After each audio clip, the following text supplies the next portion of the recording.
Well, this morning I woke up really early. I woke up well before dawn, and I drove over to the beach on the bay side of the heat. Something inside me told me that I needed to do this morning before I put on my pastor hat and prepared for worship with all of you. When I pulled into the parking lot, darkness engulfed everything. I turned off my headlights and I just sat for a moment and peered out at the darkness. You know, there's a child inside me somewhere that still hesitates to step out into the dark, as if I'm worried it's going to swallow me up or turn what's inside of me dark as well. I took off my shoes and I made my way down the wooden walkway. I could feel the splintered wood and the jagged nails beneath my feet. You know, sometimes it's the small bits of pain and scars that remind us that we're really awake and not merely dreaming. Well, my feet moved toward the ocean to the calling rhythm of the waves, drawing me closer and closer until I got to the sand. And when I stepped out onto the sand with my bare feet, this cold, damp chill shot up into the soles of my feet and up my legs. And for a moment, I thought the cold might swallow me up as well. I thought it might chill me to the bone, and I thought, well, I might regret this venture out into the cold dark. Well, I found a spot on the beach, and I sat down to wait. I waited, and I waited. And if you've ever waited for the sunrise, you know it's different than waiting for the sunset. There's no ball of light in the sky marking time, telling you when it's coming. There's just the darkness, and the silence, and the cold, and the hope and anticipation in your own heart. So I waited in the darkness before the dawn, moving in and out of patience. I waited until the dark wasn't quite so dark anymore. The chill in the air not quite so penetrating. The silence sweetly interrupted by seagulls and birdsong. I waited until the horizon was subtly illuminating before me. I waited until pink hues began to fill that line on the horizon. And then I realized it was happening. The world was waking up. And you see, even though I had sat there and I had waited and watched, it still snuck up on me with all of its wonder. As that very first sliver of brilliant light pierced the horizon and began to flit across the water, I felt it. I felt that bath of warmth. I felt the darkness ripped open. I felt the praises of Earth's creatures which had been hushed, suddenly bursting forth with full-throated song. And it felt like sweet relief. It felt like sweet relief because the darkness can be quite disorienting. You know this if you've ever sat in the dark.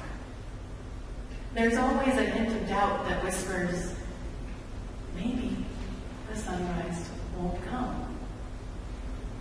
Maybe we will veer off into space, lose the gravitational pull of the sun, sucked towards some dark hole. Maybe the darkness is just too thick. Maybe the night is just too heavy. But then daybreak comes. It comes with all of its newness and all of its freshness. It comes with a great surge of energy and life. As I was sitting there watching this sunrise, I could hear the words that I sing to Jacob and Joelle each night echoing through me. When we go to sleep, we always have to say, 2 days now yesterday, 2 days now yesterday. And when we wake up, we always have to say, tomorrow's now today, tomorrow's now today. Why did I need to go watch the sunrise this morning? Well, for the same reason we all make our way to church week after week, and especially on this morning. Because I'm in need of renewal and resurrection as much as the next person. Because I need to be reminded that God's love rises as surely as the sun. Because there are parts of my life, and there are parts of our life together in the world that feel so dark and so hopeless that I've nearly given up the weight. I need to hear that story of Jesus rising. I need to be reminded of new beginnings and fresh starts. As the hymn writer Fred Kahn puts it, Jesus lives again. Earth can breathe again. Caroline Lewis, a preaching professor at Luther Seminary, suggests that the empty tomb preaches itself, and so it does. We need to hear the story again and again throughout our lives. We need to hear the story of how everything heavy and ill-fitting, to borrow a phrase from Eugene Peterson, everything heavy and ill-fitting being emptied and drained of power. We need to come again and again to that tomb that is filled with all of our hopelessness and all of our despair, where our dreams and the dreams of God's, which we carry in our hearts, have been buried. We need to hear the story of Jesus and all that he represents, rising again. N.T. Wright says, Jesus' resurrection is the beginning of God's new project, not to snatch people away to heaven, but to colonize earth with the life of heaven. He says that's what the Lord's Prayer is all about. And the message of Easter, he says, is that God's new world has been unveiled in Jesus Christ. And you're now invited to belong to it. Rodney Hamilton, who wrote our prayer invocation this morning, sums up Easter this way. We thought you were dead. We thought the cross was the end. We thought that when the stone rolled over the tomb, that was it. But this is it. The dead are living. The cross is empty. The stone is rolled, and one word describes it all. Alleluia. Jesus is risen. We thought you had said your final word. We thought those with power had won. We thought that when you cried out, that was it. But this is it. The word breathes. The powers are defeated. The final cry was only the beginning. And one word says it all. Alleluia. Jesus is risen. We thought the story was finished. We thought that hope had ended. We thought that when the tomb was sealed, that was it. But this is it. The story has just begun. The hope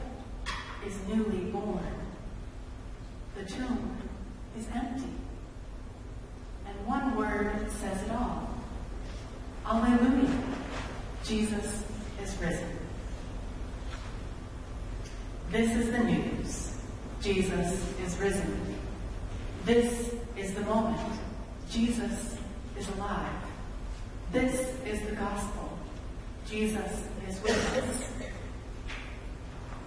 We thought that when they crucified you, death had defeated life. And that was it. But this is it. Love is stronger than death, and one word says it all. Alleluia. Jesus is risen. I love that poem by Wright Hamilton. The messengers in our gospel story ask the women at the tomb, "Why do you look for the living among the dead? He's not here. He's risen."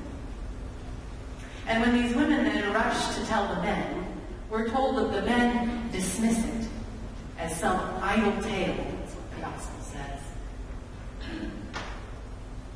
But Peter still runs to the tomb. For the same reason we all run to the tomb. Because we know what the empty tomb means. We know all the mystery and the wonder. We know all the grace and the love that we meet there. If only we dare to hope. We know what it means for Jesus' life to rise in us. We know that Jesus' life somehow fundamentally changes our own.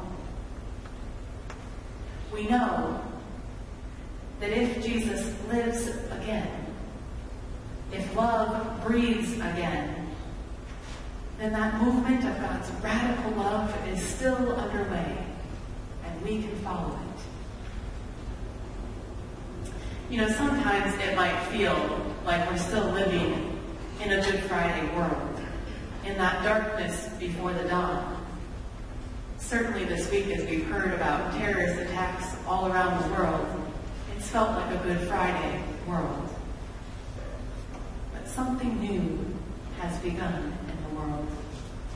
Jesus is on the loose, love is on the move, and there's no stopping it. Tomorrow is now today. Earth can breathe again. This is good news.